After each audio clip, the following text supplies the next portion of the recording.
Hello po sa inyong lahat mga ka-crypto. Ako po si Pinoy Crypto Trader at sa video na ito ay atin pong pag-uusapan ang tungkol dito kay Eigen or Eigen Layer sapagkat ito po ay nakatanggap ng atensyon mula sa mga malalaking investors or whales pagkatapos po nitong malista kay Binance. At ayan, bago po tayo magpatuloy ay nais ko lamang po munang bigyang linaw ang aking disclaimer kung saan ang nilalaman po ng video na ito ay hindi po ito isang financial advice. For education and information purposes lamang po ang layunin nito. At ayan, nitong October 1, 2024, kahapon lamang po yan, ay inilista ni Binance ang Eigen token ng Eigen Layer. Isa po itong blockchain protocol na kilala sa kanyang re-staking capabilities. Ang paglista na ito ay nagdulot po ng malaking ingay sa crypto community, lalo na't maraming malalaking investor ang agad na bumili ng tokens na ito.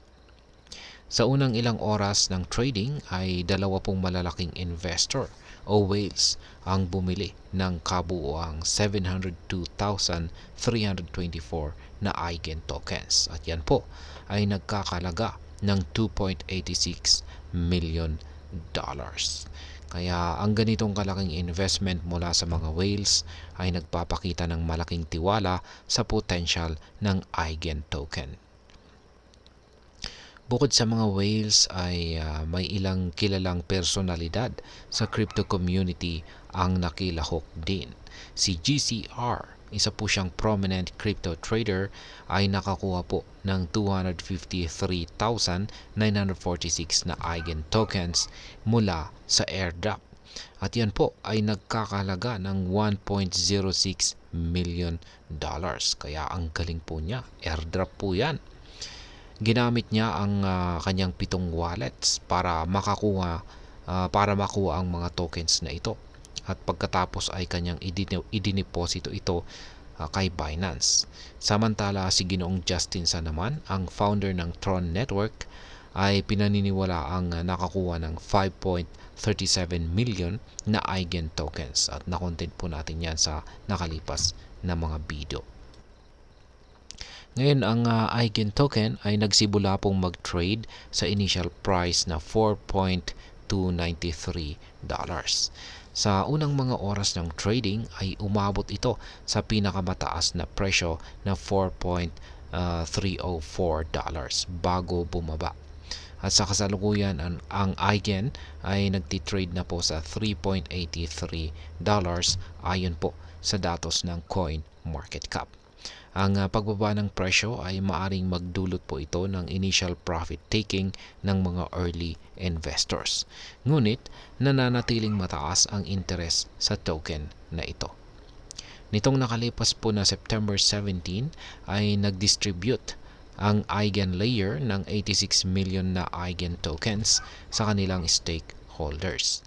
Ang ganito kalaking distribution ay bahagi ng kanilang strategy upang mapalawak ang adoption ng kanilang protocol. Bukod dito, noong June 2024 ay nagpakilala rin ang Eigen Layer ng mga bagong security measures upang maiwasan ang mga posibleng atake sa kanilang network. Ang mga hakbang na ito ay nagpapakita po ng kanilang commitment sa seguridad at integridad ng kanilang platform. Ang Eigen Layer ay may mga natatanging features na naglalayong baguhin ang mga problema sa blockchain. Ang kanilang protocol ay may 3 pangunahing katangian. Yan po ang universality, metering, at compensation. Ang universality ay tumutukoy po sa kakayahan ng protocol na magamit sa iba't ibang blockchain networks. Ang metering naman po ay ang proseso ng pagsukat ng paggamit ng resources, habang ang compensation ay ang pagbibigay ng rewards sa mga participants na nag-aambag sa seguridad at functionality ng network. Ang launching ng Eigen token ay isa po itong malaking hakbang para sa Eigenlayer. Ang kanilang innovative approach sa blockchain technology ay maaring magdala ng bagong wave ng adoption at development sa crypto space. Ang malaking interest mula sa whales at prominent figures ay nagpapakita po ng tiwala sa kanilang vision at potential. Sa mga susunod na buwan, magiging interesting ang napagmasdan kung paano mag-i-evolve ang Eigen token at ang Eigenlayer protocol sa kabuuan.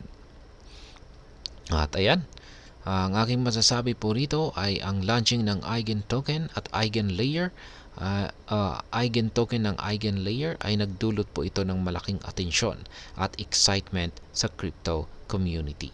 Ang kanilang innovative features at malakas na market interest ay nagpapakita po ng malaking potensyal para sa hinaharap.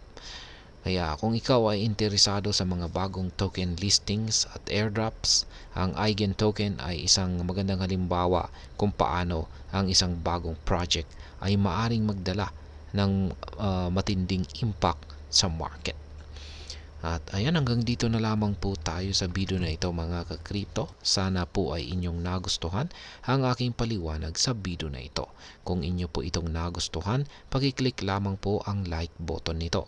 Para naman po sa mga bago lamang dito, kayo po ay aking inaanyayahan para mag-subscribe.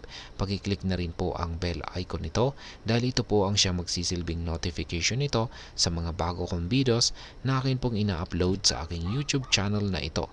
Marami pong salamat sa panunood, ingat po tayo lagi at God bless po sa ating lahat.